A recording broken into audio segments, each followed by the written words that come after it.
Hello dear students, welcome in AS starter. Dear student, इस video में मैं आपको ना क्लास 8 का मैथमेटिक्स का जो पेपर हुआ था ना, तो मैंने आपको पार्ट 1 की वीडियो प्रोवाइड करी थी। अब मैं आपको ना पार्ट 2 की वीडियो प्रोवाइड कर रहा हूँ। देखिए, मैंने आपको ना बहुत अच्छे से समझाया था। उसमें से कुछ बच्चों के कमेंट आए थे कि सर क्या पेपर जो एनुअल एग्जाम हुआ था क्या वो सेम आएगा। देखिए, सेम नहीं आता। पेपर जो है ना उसकी जैसा आता है। तो पेपर जो है कंपार्टमेंट का इतना टफ भी नहीं आता। जो मैं इसमें करवा रहा हूँ ना, इसके आसपास की चीजें आपको करवाऊंगा।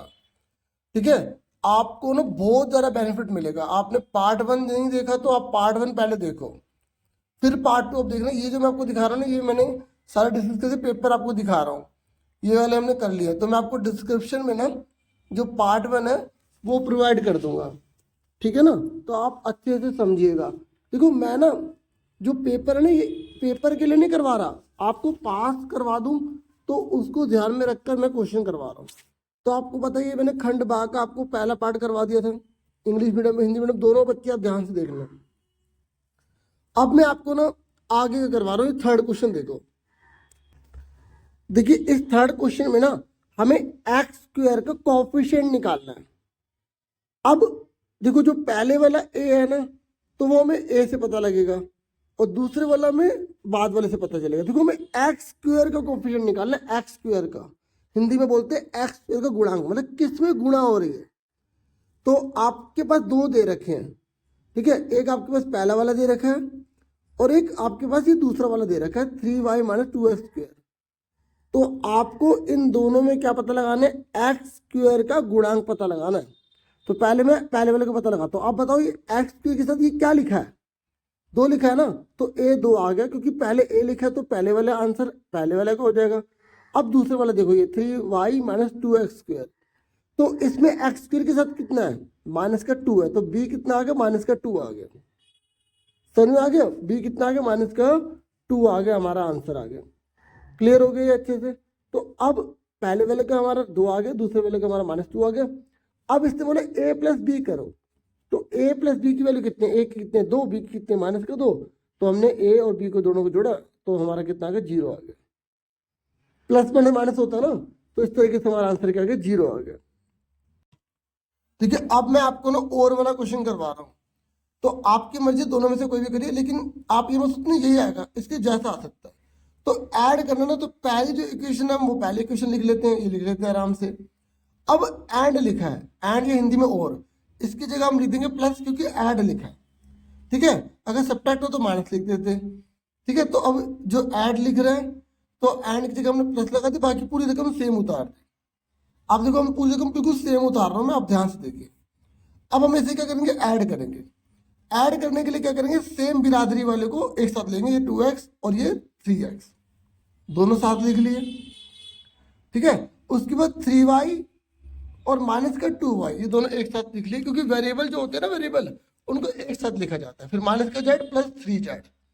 अब देखो, इसको जोड़ो, 2 और 3 कितना होगा? 5x, और 3 में से 2 गया, कितना बचा? 1y बचा, प्लस का बचा, क्योंकि प्लस की रकम बड़ी है, 3 प्लस का बड़ा है।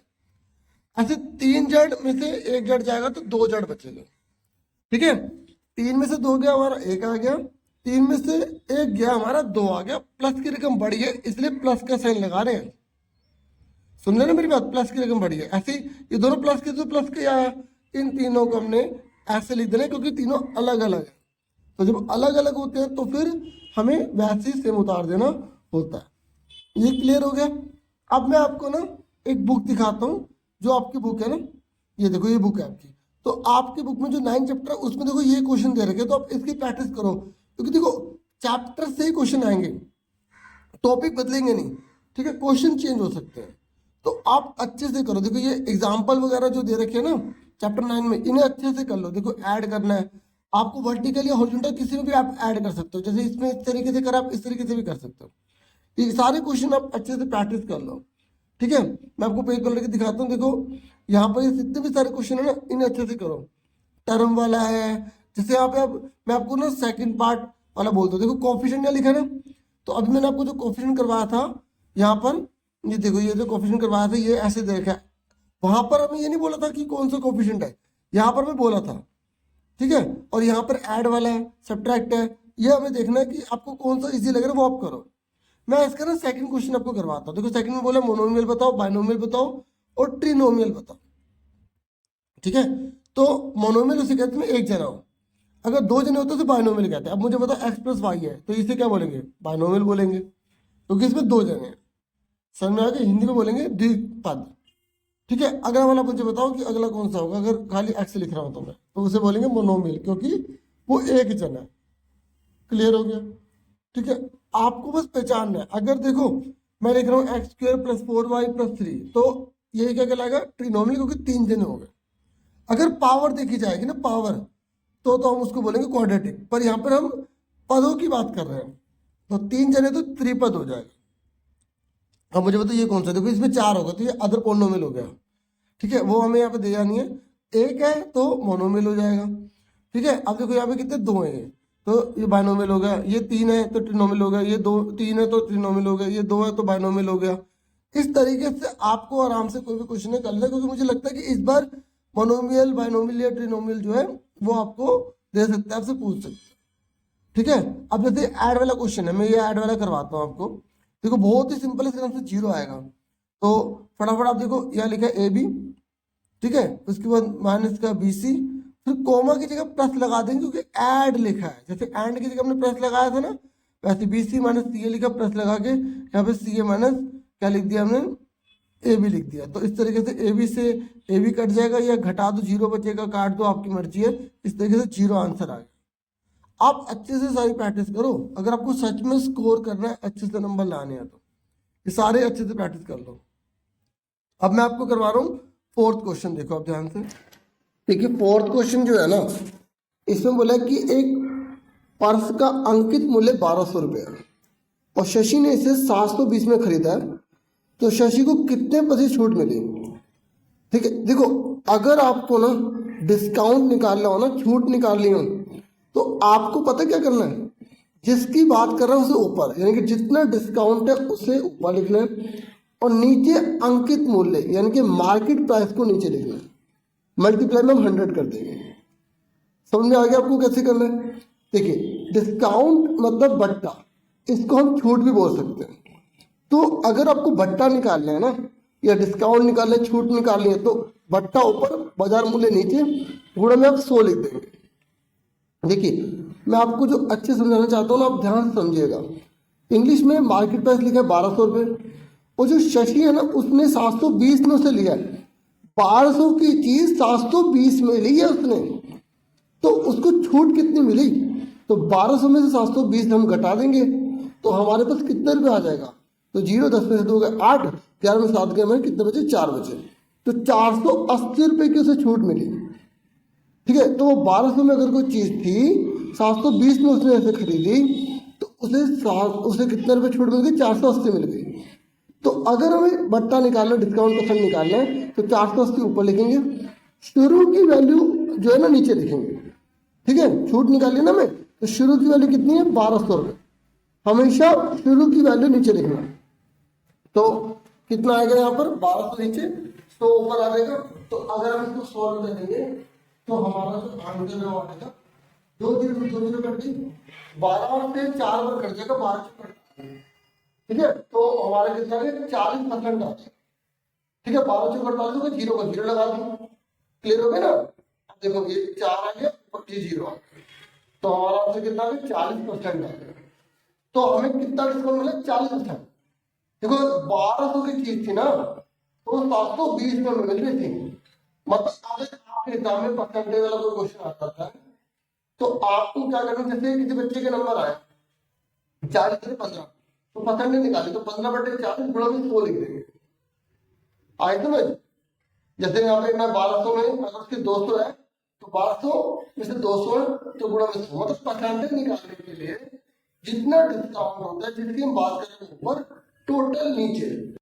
अब मैं आपको ना अगला क्वेश्चन करवाता हूँ। देखिए अगले क्वेश्चन में बोला है कि find the smallest natural number by which 392 must be multiplied to obtain a perfect cube. मतलब 392 में हम किसकी गुणा करें, हिंदी में भी देखो आप, आपको वह छोटी से छोटी प्राकृतिक संख्या बतानी है जो 392 से गुणा करने पर पूर्ण घन बन जाए। मतलब हमें पूर्ण घन बनाना है, और पूर्ण घन मतलब पता है क्या होता है, जिसमें 3-3 जनों के जोड़े लिए जाते हैं, समझो। और हमें गुणा करनी है, गुणा। अगर भाग आ जाता है ना, भाग, तो हमें हटाना होता है, और गुणा आता है तो हमें क्या करना, एक्स्ट्रा लगाना होता है, एक्स्ट्रा। और भाग आए तो हमें क्या करना पड़ेगा, हमें उसको रिमूव करना है, ठीक है, क्या करना है, उसे हटाना है। तो याद रखना, जब मल्टीप्लाई आएगा तो हमें एक्स्ट्रा लगाना है नंबर, और अगर डिवाइड बोल देगा, इसी क्वेश्चन में मान लो डिवाइड आ जाए तो हमें क्या करना है, रिमूव कर देना है। समझ में आ गया? अब देखो मैं इसको आपको कॉपी में करके दिखाता हूँ। 392 बोला ना, इसका हम प्राइम फैक्टर कर लेंगे। क्या कर लेंगे, प्राइम फैक्टर कर लेंगे। सबसे पहले किससे जाएगा, ये 2 से जाएगा, ठीक है। तो 2 से जाएगा, 2 एकम 2, एक इसे दे दिया, 2 नीम 18, एक इसे दे दिया, 2 छिक 12। फिर हम दोबारा करेंगे, 2 नीम 18 और 2 अट्ठे 16, 2 चौके 8, 2 नीम 18, 7 सत्ते 49 और 7 एकम 7, ठीक है। अब आगे देखो, यहाँ पर हमें क्या बोला है, घन पता लगाना है, क्यूब पता लगाना है। तो अब आप देखो इसमें कौन सा नंबर कम है, इसमें 7 कम है, 7, हाँ या ना। देखो 2 3 है, 7 जो है वो कितना है, 2 है। हमें पूर्ण घन बोला है, क्या बोला है, पूर्ण घन। और पूर्ण घन में हमें गुणा मतलब एक्स्ट्रा चाहिए, तो यहाँ पे 2 3 बार हो गए, 7 कितनी बार है, 2 बार है, तो हमें 7 एक और चाहिए। तो इसलिए हम क्या करेंगे, 392 में 7 की मल्टीप्लाई कर देंगे, ठीक है। तो ये हमें यहाँ पे घन पता लगाना है, तो इसलिए हम क्या करेंगे, हम 7 की मल्टीप्लाई करेंगे। लेकिन एक बात और, हमें यहाँ पर ये लिखना है ना कि कौन सी संख्या है जो पूर्ण घन बन जाए, तो वो 7 है, क्योंकि 7 कम पड़ रहा है, तो हम ये लिख देंगे हिंदी में, 7 सबसे छोटी संख्या है, इसलिए 392 से गुणा करने पर पूर्ण घन बन जाएगा। तो ये मैंने लिख दिया, 7 सबसे छोटी संख्या है जिसे 392 से गुणा करने पर हमें पूर्ण घन प्राप्त होता है, ठीक है। ये मैंने आपको अच्छे से समझा दिया। अब ऐसा अगर कोई और क्वेश्चन आएगा तब भी आप कर लेना। अगर गुणा बोलेगा तो एक्स्ट्रा, भाग बोलेगा तो आपको हटाना है। तो मैं गुणा करके दिखा रहा हूँ, ये आपको करना नहीं है। एग्जाम में अगर पूछ लेगा तो आप बता देना कि गुणा करके बताओ कि कौन सा वो नंबर आएगा। तो ये नंबर हमारा 2744 आ गया।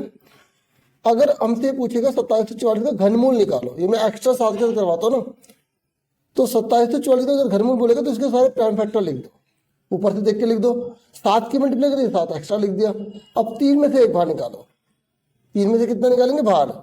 देखो 3 में से एक बाहर निकलता है, तो 3 2 में से 1 2 बाहर आ गया, 3 7 में से 1 7 बाहर आ गया, तो हमारा कितना आ गया, 7 दूनी 14। और यहाँ पर 3 लगा देंगे हम, क्योंकि ये क्यूब रूट है ना, अगर हम खाली रूट लगाएंगे तो वो स्क्वायर कहलाएगा, इसलिए हम क्या करेंगे, यहाँ पे 3 लगा देंगे। यहाँ पर ये जो हमारी ये रकम है ना, तो यहाँ पर हम क्या लगा देंगे, क्यूब रूट लगा देंगे।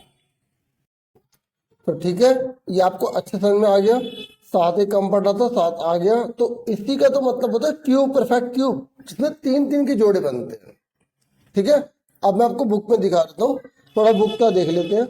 और आपको ना बुक से चैप्टर अच्छे से करना है, जैसे 7 चैप्टर आपका है, ठीक है। तो 7 चैप्टर में ये देखो यहाँ लिखा ना प्राइम फैक्टर के, तो ये सारे क्यूब रूट कर लेना और ये सारे ट्रू फॉल्स कर लेना, क्योंकि इसमें से आ ही जाता है क्वेश्चन। और जैसे कि मैंने अभी आपको मल्टीप्लाई वाला करवाया था ना, ये सारे वही मल्टीप्लाई वाले क्वेश्चन है। तो आपको इसमें एक ही नंबर कम दे रखा है, आपको पता लगाना वो कौन सा नंबर है जिसे मल्टीप्लाई करने पर ये परफेक्ट क्यूब बन जाएगा, जिसे मैं 72 का करके दिखाता हूँ, ठीक है। अब देखो ये बुक पे ही कर देता हूँ, ये 72 है, तो 2 से जा रहा है, 2 एकम 2, 2 3 6, 1 2 6 12, 2 एकम 2, 2 8 16 और 2 नीम 18, 3 3 9 और 3 एकम 3। तो अब आप देखो इसमें कौन सा कम पड़ रहा है, 2 तो 3 बार है, ये ठीक है, लेकिन 3 कितनी बार है, 2 बार है, तो 3 से मल्टीप्लाई कर देंगे हम, ठीक है। 2 कितनी बार है, 3 बार है, 3 2 बार है, तो 72 को 3 से मल्टीप्लाई कर देंगे। 2 लिखा हुआ लग रहा है ना, 3, ठीक है। अब थर्ड देखो क्या लिखा, डिवाइडेड, कि ये जितने भी सारे नंबर है ना, इसमें किससे डिवाइड करें कि परफेक्ट क्यूब बन जाए। इसमें ना हटाना होता है, एलसीएम आपको लेने लेना है। और ऊपर वाले क्वेश्चन में बोला कौन सा परफेक्ट क्यूब नहीं है, जिसके 3 3 के जोड़े नहीं बनेंगे वो नहीं है। जैसे 216 है, 128 नहीं है, 100 नहीं है, और इस तरीके से आपको पता लगाना है। आपने देखो समझो तो छोटा सा ही है, आप इसको अच्छे से कर लो। अब मैं ये आपको एग्जांपल एक करवा देता हूँ, डिवाइड वाला। डिवाइड में क्या बच्चों, एक एक्स्ट्रा होता है, उसे हमें हटाना, ठीक है। 2 भी हो सकते हैं एक्स्ट्रा, इसका एल्सियम देते हैं। 3 से जाएगा, 3 दूनी 6, 3 सत्ते 21 3 3 27, 3 3 9, 3 एकम 3। तो अब आप देखो 3 एक फालतू इसमें पड़ रहा है, क्योंकि हमें डिवाइड करना है डियर। तो 81 को 3 से डिवाइड करेंगे 27 आ जाएगा। क्लियर हो गया, समझ आ गया? तो इस तरीके से ये सारे सवाल करेंगे। डिवाइड में याद रख लो हटाना होता है, मल्टीप्लाई में हमें एक एक्स्ट्रा लेना होता है, ये आपको ध्यान में रखना है।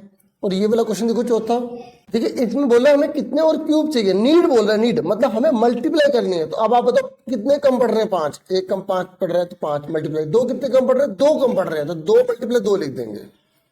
तो 5 और 2 20, तो 20 क्यूब हमें चाहिए इस क्यूबोर्ड को क्यूब बनाने के लिए, पूरा परफेक्ट क्यूब बनाने के लिए। तो मल्टीप्लाई आ जाए, नीड आ जाए तो मल्टीप्लाई करना है। क्लियर? अब हम आगे देख लेते हैं। तो मुझे पूरी उम्मीद है आपको समझ में आ रहा होगा। देखो आपको हार्ड वर्क तो करना पड़ेगा, ठीक है। तो जैसे 7.2 है तो इसमें क्यूब रूट करना है, तो 3 3 के जोड़े बनाने और फिर उसके बाद बाहर निकालना। जैसे 64 का क्या हो जाएगा, मैं करके दिखा दूं। जैसे क्यूब रूट बोला है तो 3 में से एक बाहर निकालेंगे, तो 2 दूनी 4 दूनी 8, 2 दूनी 4 दूनी 8, तो 64 हो गया। तो 3 में से एक बाहर आ गया, 3 में से एक बाहर आ गया, तो 2 दूनी 4 आंसर आ गया।